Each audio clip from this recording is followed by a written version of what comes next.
Okay, we have Jay Crew. He sounds like a movie star, but he is a beast at e-commerce. He runs the brand Booty Bands. This is a really cool company and they're in the fitness space. They've really shown a lot of growth and traction, getting to over $1 million a year in revenue. He really goes through the struggles of starting a company, how he overcame those struggles and how he turned his e-commerce company into a major success. You know, those really 6-7 figures of his business. So tune into this episode. There's a huge amount of information, not only for e-commerce brand owners, but any brand that's looking to work with influencers, and can't wait for you to tune in.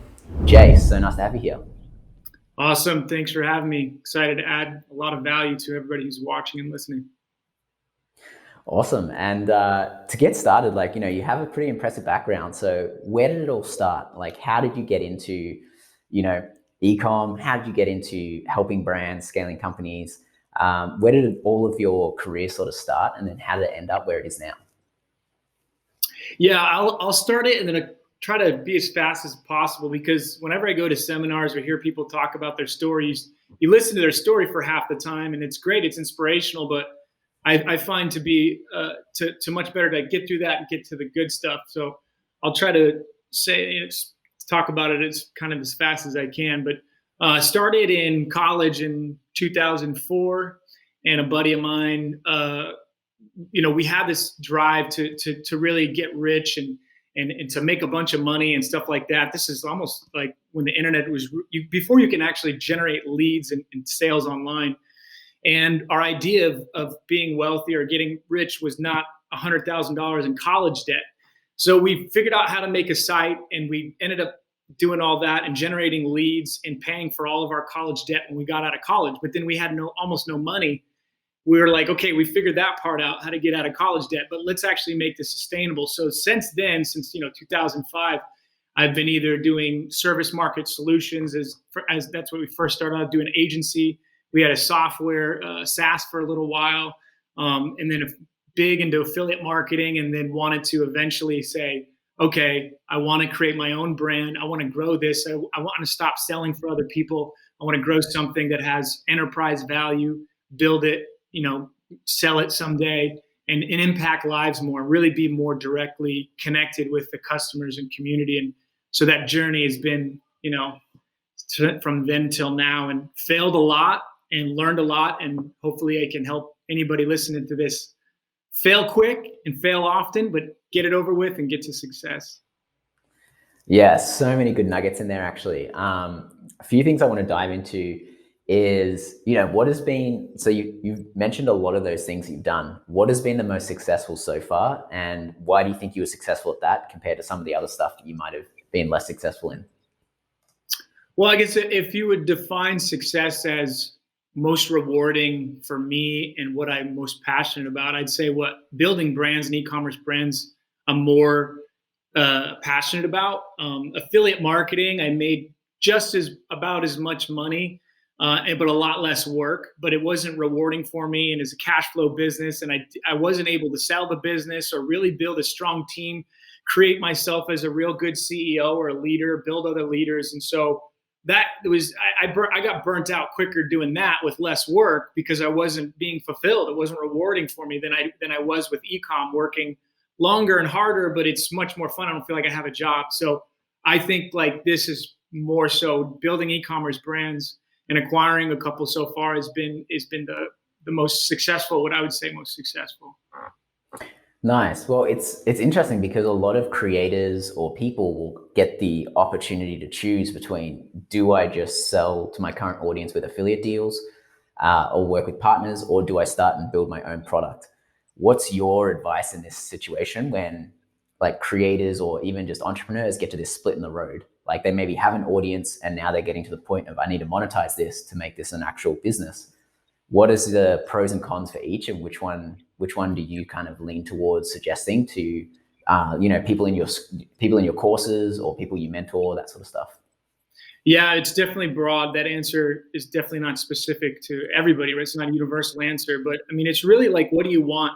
If you want a lifestyle business where you're just making a little bit of money and it's cash flow business and you want to travel and do all that fun stuff, then yeah, you could create some content or do affiliate marketing. You're not going to grow. I'll tell you that. I mean, I shouldn't say not, but a lot of people that I coach and teach, and even myself, you end up just not growing the way you want to grow. And the affiliate marketing space is it's cutthroat. There's a lot of like, you do end up doing business with people you may not align with your core values. And I think that's an important thing. So I've never grown more and known who I really am, like my capabilities, and know myself more when I got out of affiliate marketing and got into brand building and creating stuff for myself. So it's not to knock on affiliate marketing. I love it. You could still do really, really well with it, and people make a great living. And I think in some cases they impact lives.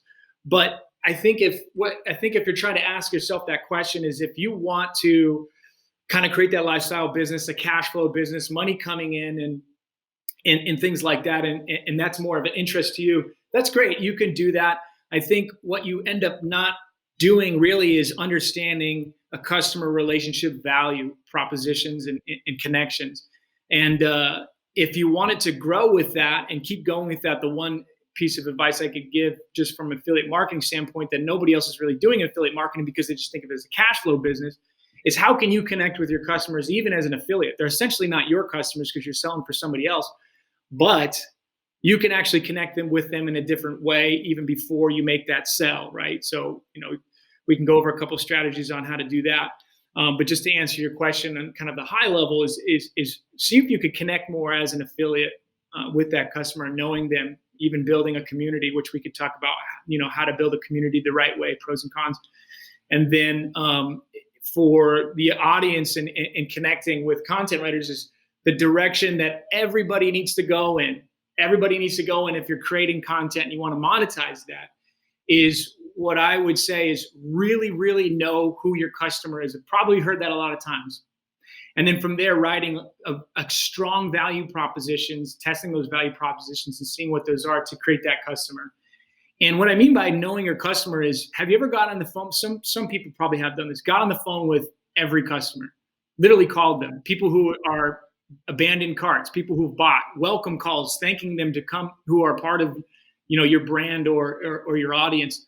How, I see a lot of YouTubers or content creators that just kind of shoot content, like to be in front of the camera, but they're not actually realizing what the real bridge gap or how you're, connecting that bridge of that gap between you and them, which is connecting with them either in a Facebook group, email marketing, SMS marketing, calling them, and actually creating, either group training or something like that, really understanding who they are. We have welcome calls for every single one of our customers that call us. No other brand that I know of in the fitness industry does that. We say, hey, just want to say thank you so much for being a part and being a customer. And you're actually within our brand now. This kind of helps them to self-identify with the brand, connect with us. And we say, did you download the app? Did you get the free content? Did you do this XYZ? So we have welcome calls with them, and every single time, almost every single time, they just say, wow, thank you. I can't believe you're calling me right now. Thank you so much. No, I didn't have this, or can you help me with that? And it's a way for us to re-engage with the customer. And from there, what we do every week is we find out what's the new feedback. What are they asking? What are they liking? And from there, we write our value propositions, and we write content, and we create ads and how to speak to them based off of how we're actually talking to them on the phone.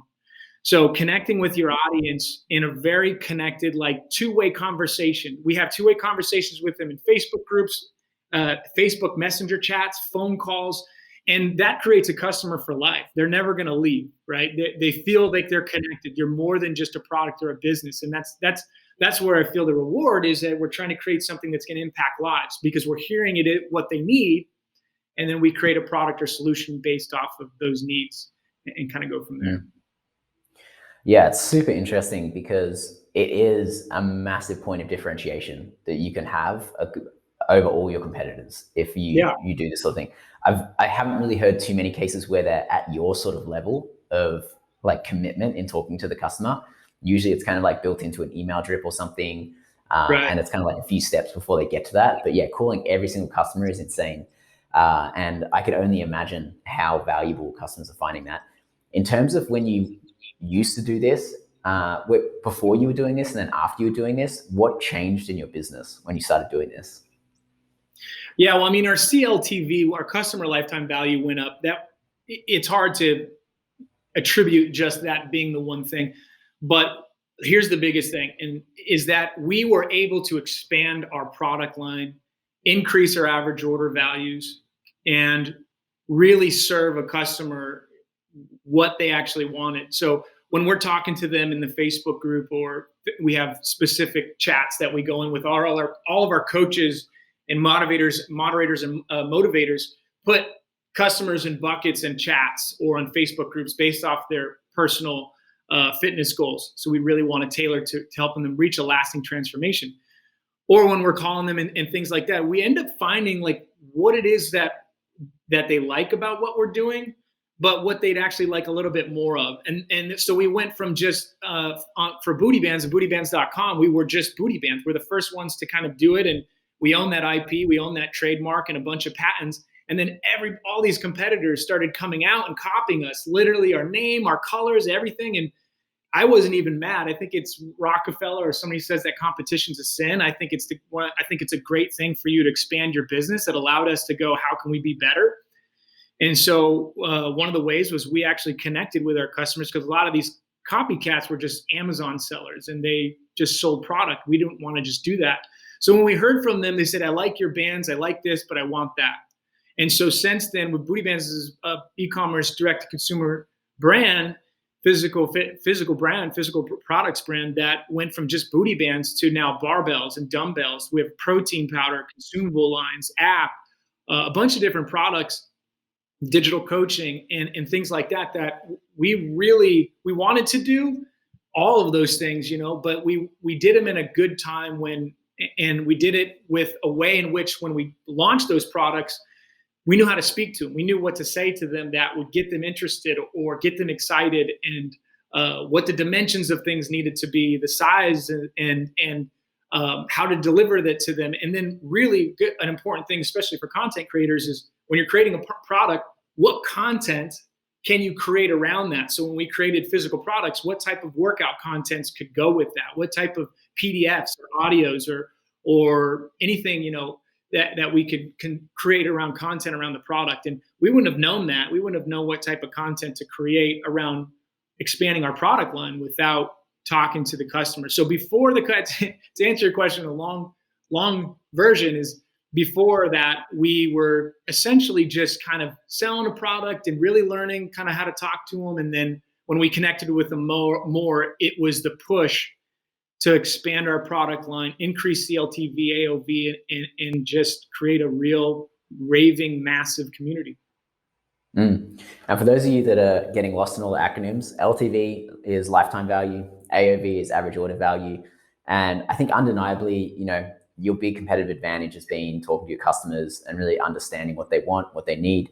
That information is so important because it goes back into everything. So I know you mentioned a few different ways that you use that information, but can you just list off all the different places that you use that information that you collect from customers? So it's like, emails, ads, product line extensions. Where else can you use this information to better improve your business? Like, where else can we connect with the customer?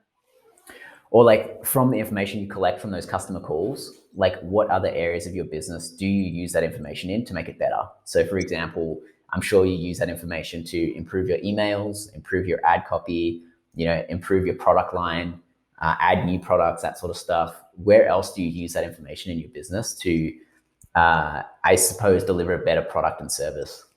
Yeah. I mean, one of the big ones probably people don't do enough is connecting with the right affiliates and influencers to promote your business that have a matching, congruent audience as yours. So, you can go and look for influencers in Instagram or YouTube, and they have the right demographics as far as the female ages this to this and are in the United States. But who is their really audience? What's the psychographic? What do they do on their free time? What are their fears? What are their objections? What are their pain points, right? And so when we have that information, we go find influencers that and affiliates that know how to either connect with that audience or already have that audience built in as an influencer, and it makes the brand a lot more it just makes it more cohesive. So we're not just mixing in just an audience to come buy a product and then leave. We wanted them to buy a product, like I said, self-identify with the brand, connect with the community, help solve their problems long-term, really be their last program that they ever need, fitness program, or that they ever need to create a lasting transformation. So that's one way, is we connect with the similar audiences with influencers and stuff like that. But all the other things, like you said, it allows us to really understand what our value props are, understand our copy, what it is that we're offering, understand the pain points and speak to those pain points, solve those pain points, split testing ads across all paid ads platforms. Creating our own content, obviously. I mean, having a content calendar that we feel great about, that's going to have great KPIs, key performance indicators, so open rates and click-through rates. Whenever we launch content, we know that people are going to engage with it. If you're a content creator and you have a bunch of content and you are either overwhelmed or you don't have enough, the best thing you can do is really get yourself a content calendar, and then from there, really analyzing your data on after you launch it. What are those KPIs and how are they doing? And then setting yourself a benchmark. And every time you launch content, if it's not meeting those benchmarks, you know where to kind of zig and zag. But what's great is, like what I said earlier, is when you're connecting with the audience, we feel super confident that we're not wasting a month's worth of content or a week's worth of content in our content calendar, because we've connected with them so much. We know that the content we launch, it's going to be super engaged. It's going to have high open rates. It's going to create a lot of sales and things like that. So I think it comes like full spectrum as a holistic approach to growing a business or a brand. Yeah, that's a really good point. And I want to just pedal back a little bit to the influencer and affiliate stuff, because I know this is a huge trend and opportunity that is only going to grow. As ad platforms have issues, brands will turn to influencers and affiliates and that sort of stuff. What are some key things or tips that you have when brands are initiating with influencers? How can they find the right influencers, and how can they get the best results from doing influencer marketing in your experience? Because I know you've done a lot of it and extremely successfully. Yeah. So one of the most important things you should probably do first is combine data, numbers, and your discovery outreach program. So a lot of the stuff that we teach with Total Online Success or our courses is we give them a calculator that says, it already has the formulas in there, and put it in there. But just think in terms of yourself. If you don't have a calculator, if a person, an influencer, promotes your product, somebody sees it as a view, they click on that link, they go to your site, they just look at your site, they buzz around, they convert or they don't convert. Like, what are those numbers? Imagine if it was just start with 10,000 or 1,000, right? 1,000 people clicked on that. 1,000 people saw that influencer promoting it. What percentage from there would click on the link? What percentage from there would go to your site? From there would convert to a lead or a sale, right? And just kind of work backwards. And then knowing how much your product costs, and knowing how much your product sells for, and how much it costs to get that promotional piece of content from that influencer. And then from there, you're really looking at, okay, as you're going in and trying to do a discovery reach with influencers, you're going, hey, can this person meet these benchmarks? You can ask them how much data they have. Hey, do you have any data in your media kit that can show me your typical conversion rates or your click-through rates or your swipe ups and stuff like that? But I mean, having numbers and data combined with your discovery outreach program is really key. And I tell this all the time to students and people I talk to, that man, I hate data, or I don't do numbers. I just love creating content. I'm always like, suck it up. It's your business. You got to do it. That's the one thing more than anything that every business owner has to do, whether you like it or not. You can't outsource numbers. I mean, you can eventually to CFOs and stuff like that. But if you're not there, the last thing you want to do is at the end of the month know that you're in the red or barely in the black because you weren't looking at your numbers every day or every week. It's something you just have to do to create a sustainable, successful business. So, mixing the numbers and the data with your outreach program. And then again, just like I said, what is knowing your audience and connecting with an influencer or affiliate marketer that has a like-minded audience, a similar audience, psychographically, demographically, and that's congruent to yours. Nice. No, great points there. And is there any tools or anything that you use to make that easier, or you're just all working out these all manually? Yeah. So here, this is my advice to anybody out there who's trying to join a platform or anything like that for influencer management and creating what we call the menu, creating a menu of influencers and affiliates. Um, really do it manually. There's people out there and platforms out there that have this huge discovery platform for them to have a bunch of influencers right in there and stuff. A lot of those influencers aren't active. They stick you in a 12-month contract, or they just don't.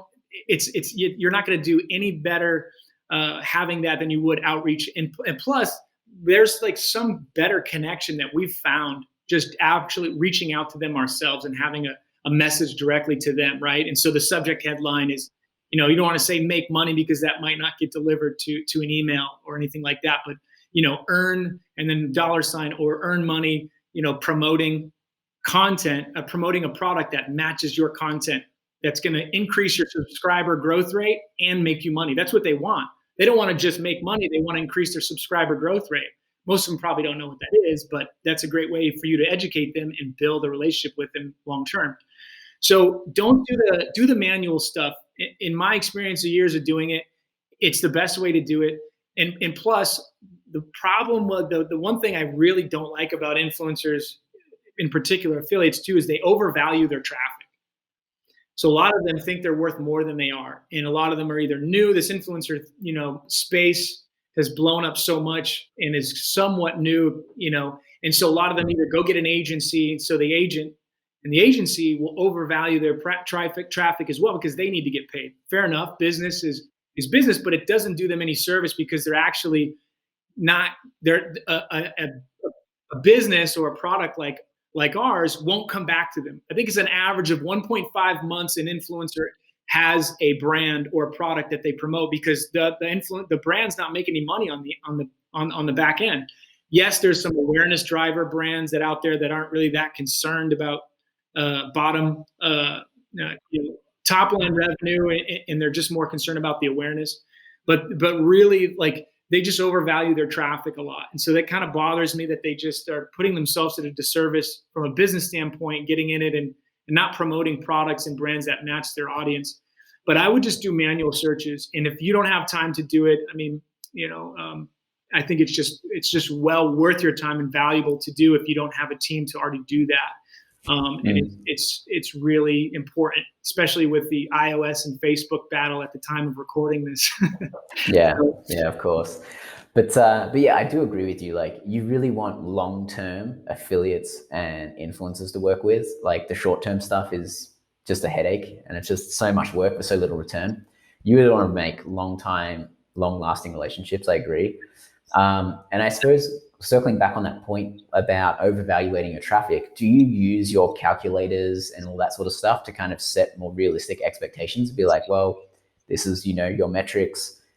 When you back out into a dollar amount, this is actually what this placement is worth. Is that kind of how you set expectations, or do you go about it a different way? Yeah, that's 100%. We make sure that when we look at them and are understanding kind of what their initial reach is, we put as much information as we can in the calculator, then get the rest from them, then run the numbers.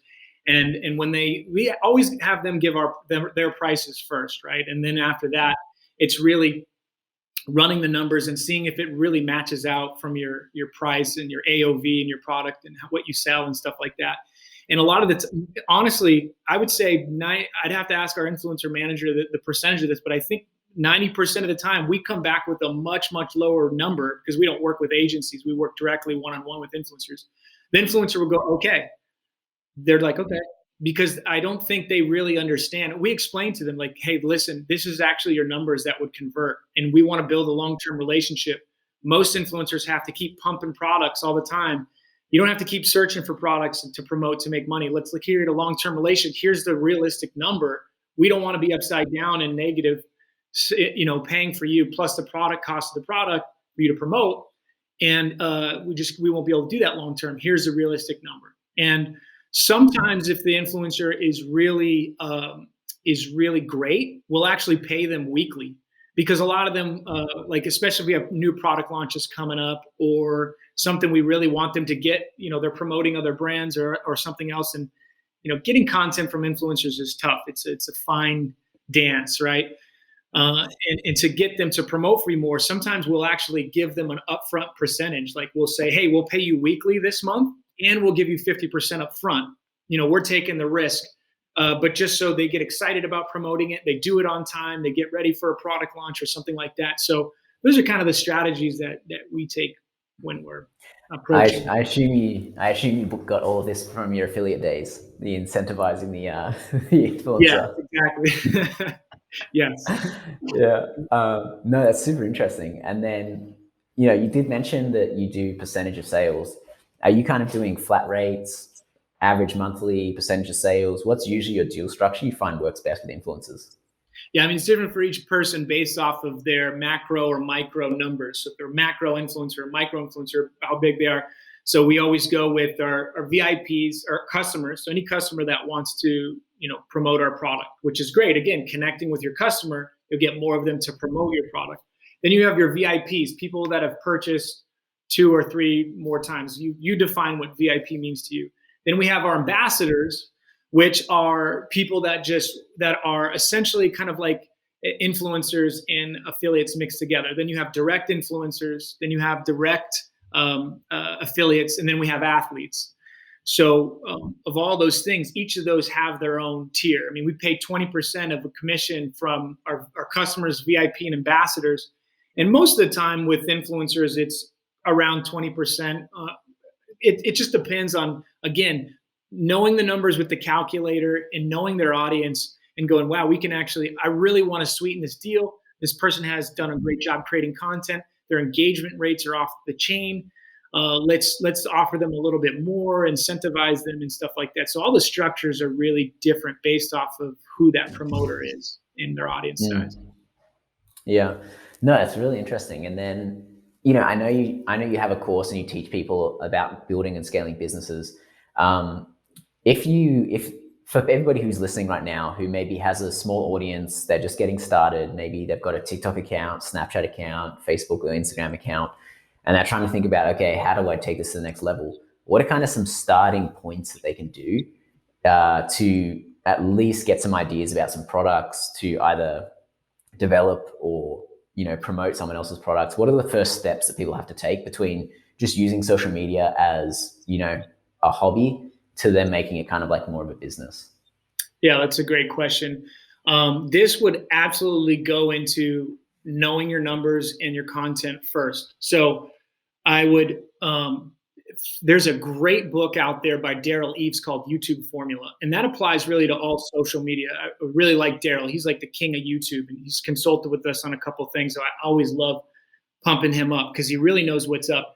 But it applies to other social media, like I said, but really understanding your data and numbers, and then creating a content calendar, like I was saying earlier. So if you upload a piece of content, you'll know right away in real time numbers, especially with YouTube, like what that thumbnail brought in with the CTR, the click-through rate, what the audience retention was and stuff like that. So the second you're throwing up content and you're not seeing that it's matching like a really good benchmarks for those KPIs, the CTRs and the audience retention, then you go, okay, I got to change the thumbnail, or I got to start creating content like this. And then every week and every month, looking at all your content and going, what was the most engaged? What did people like the most? What had the best audience retention and stuff like that? So back to what I was saying earlier about if you don't like numbers and data, just suck it up. I mean, it will make you a lot of money if you make data your friend, and it'll help you grow, right? So that's one thing, is the second you start creating out content,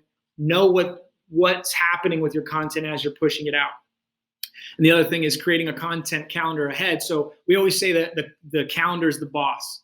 So if I put it up on the calendar, we're doing it. It's the boss. So whatever's on there is the boss, everything, right? So creating yourself a calendar to make you accountable, and knowing what you have coming forward. And then as far as like what products to promote and sell, I mean, there's tons of networks out there that you can look up for you to sell products with. But I would honestly ask yourself, like, what kind of content are you creating that's going to match with a long-term relationship with a brand the same way that we do it with content creators, that do it the same way. Like, I see so many times content creators just sit back and wait for somebody to contact them. And there's probably less than 5% or 10% of content creators that go out and find real products that they could promote themselves manually, just like the way we do with influencers. And they just wait for it to come to them, either because they have an agent and it does it that way, or because they just are not, maybe don't have that system set up and a process for them to create a sustainable, efficient, growing business. So you want, you want subscriber growth rates, and you have to go out and find that and do that. And so monetizing your content with actually going out and finding brands, it's really easy to do, to find brands that match or congruent to your products, and just messaging them. They will answer. Like, it's tough for us to get a good response rate from influencers. I guarantee you'll have 100% response rate from any brand that you reach out to that says, "Hey, I'm willing to promote your brand and product. Contact me." They will jump up and down to, it may not work out, but the fact that you reach out to them, no influencers really do that. Like I said, 5 to 10% maybe do, and that 5 to 10% are the most successful because they did it. And the cool thing is here's another thing. This is going to save you time. If you go out and you reach out to and have in your Rolodex or your list and a spreadsheet who you're contacting, if you do that consistently for a month, I can almost guarantee you will never have to find and search for another brand for another 6 months easily, because you're looking for a specific product, and they're going to respond to you. It's congruent. You're going to make money, and you're going to go, I'm overwhelmed with the opportunities here. I got to pick and choose. And then from there, you're creating content around that. And most likely it'll turn into a huge win. So if you do that, you're a step ahead of the competition, and you could pretty much guarantee some good commissions within the first 30 days. Yeah, so that's so much value there for content creators and influencers, because one, I agree, they don't really do that much outreach, which they could be choosing the best of the best rather than just receiving the worst of the worst. Exactly.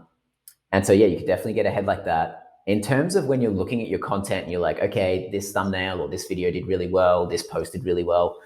I'm assuming you mean like when that type of content does well, you're kind of trying to find products that are also associated with that content that did really well.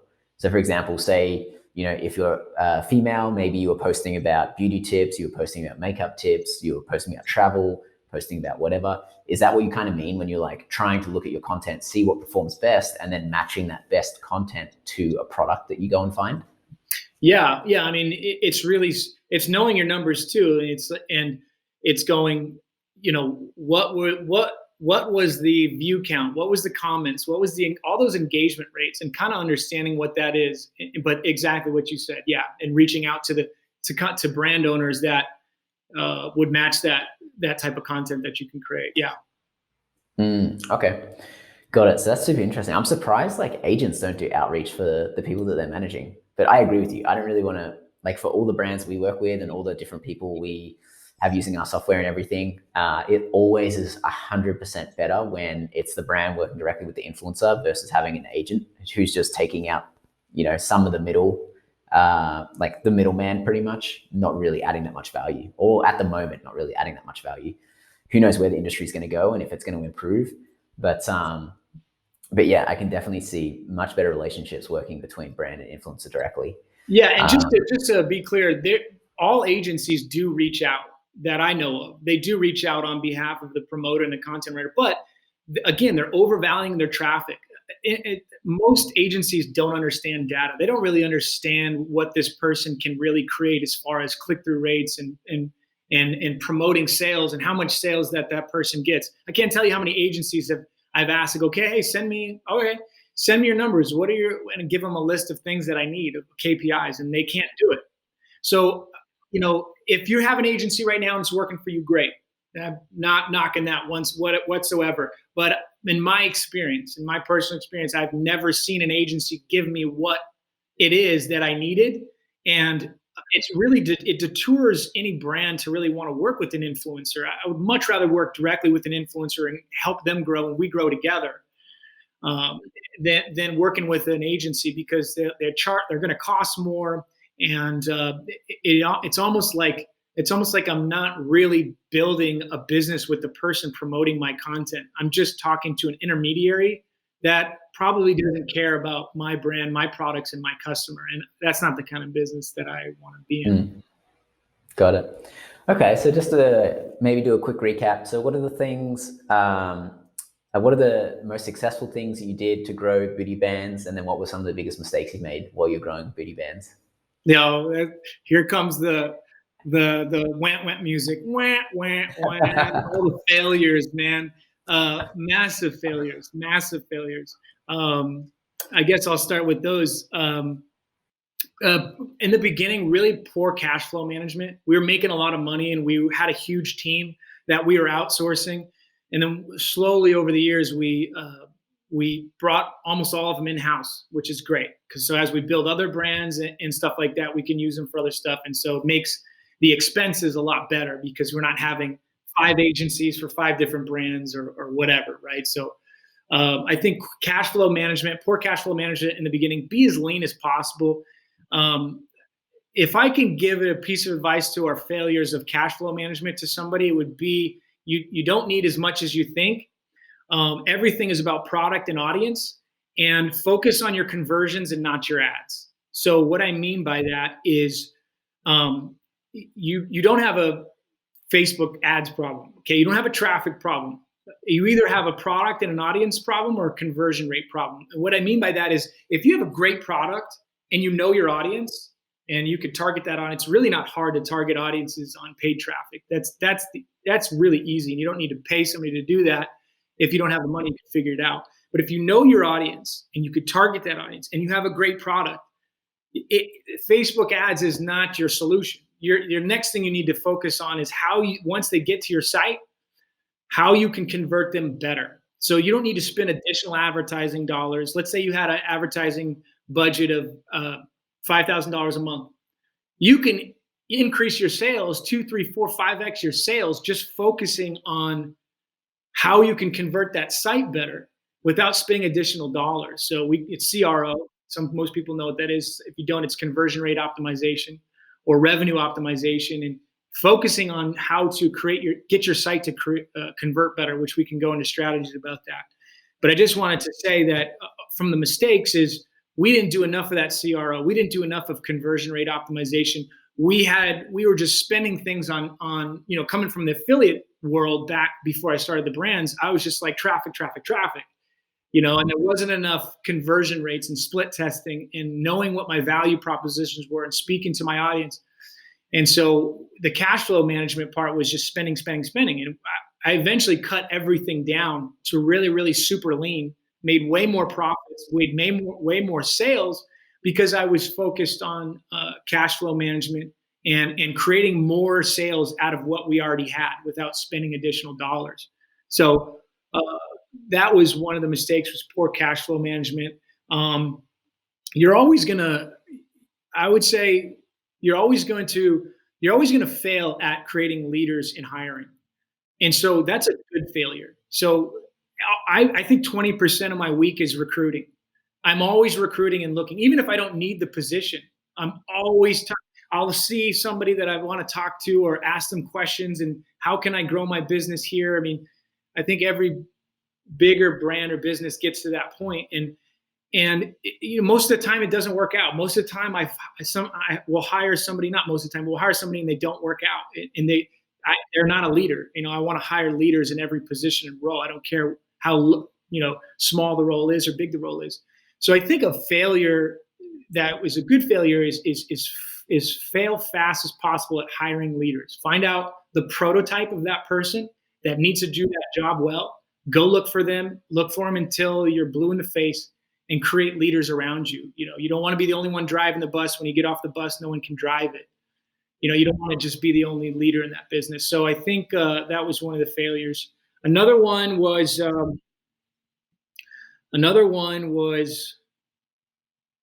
too much. I think I think we just tried to do too much and too fast. I think as an affiliate, you want to scale, scale, scale because you don't think about cost of goods and expenses as much, and you want to just grow. And I think for us, we just scaled too hard, too fast in the beginning, and it didn't allow us to really settle in and understand what it is that we're really building. And when we did that fairly quickly, it was pretty phenomenal what we were realizing what we were doing.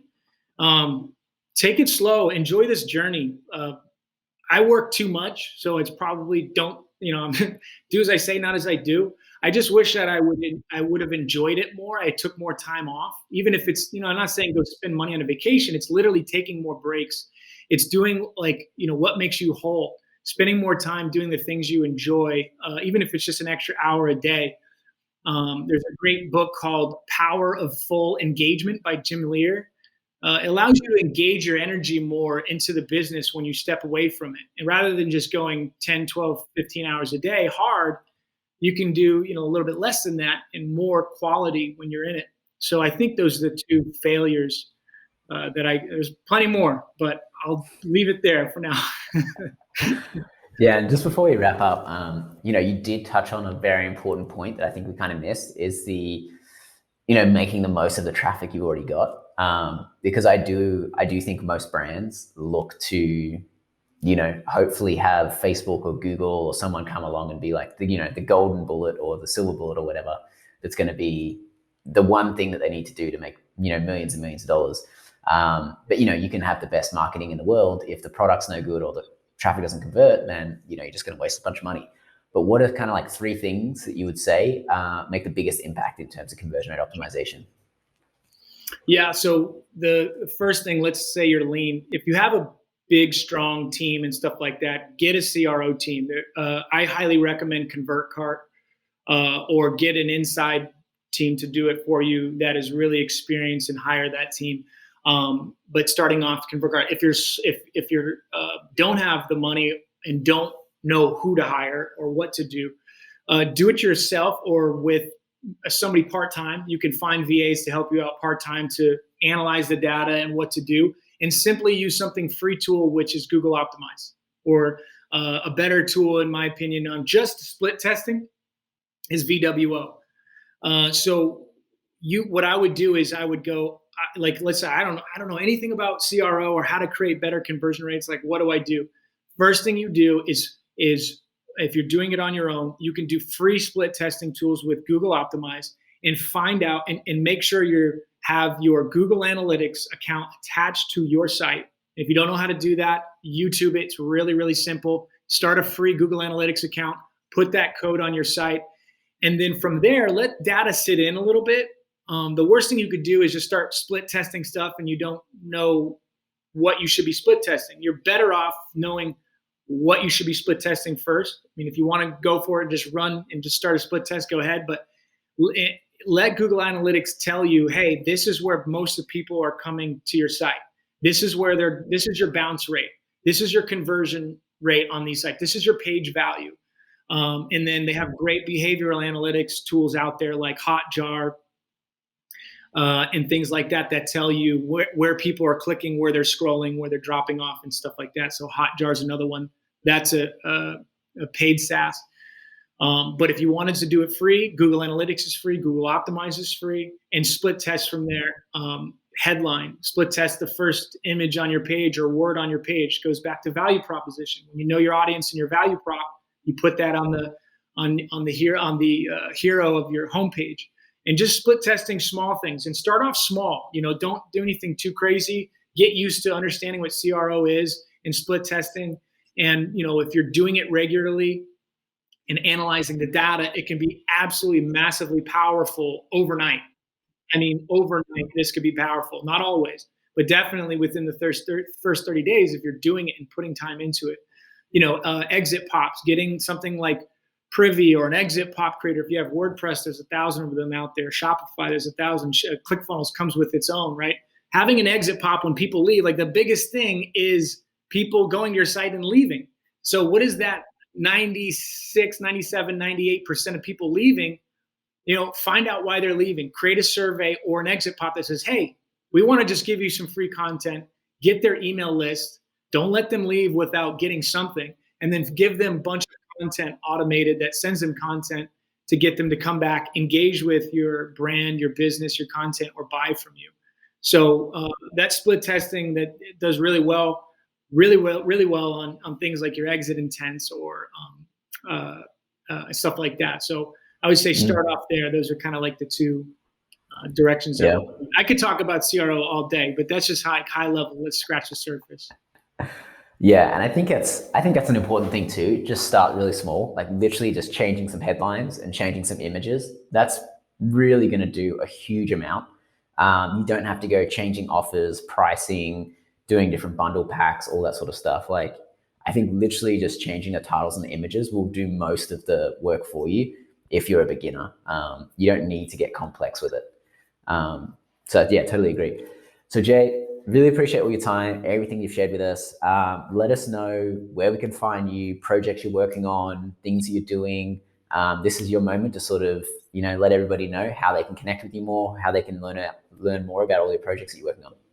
Yeah, well, I'm really passionate right now about our course and our group training that I want to help entrepreneurs build a business from scratch.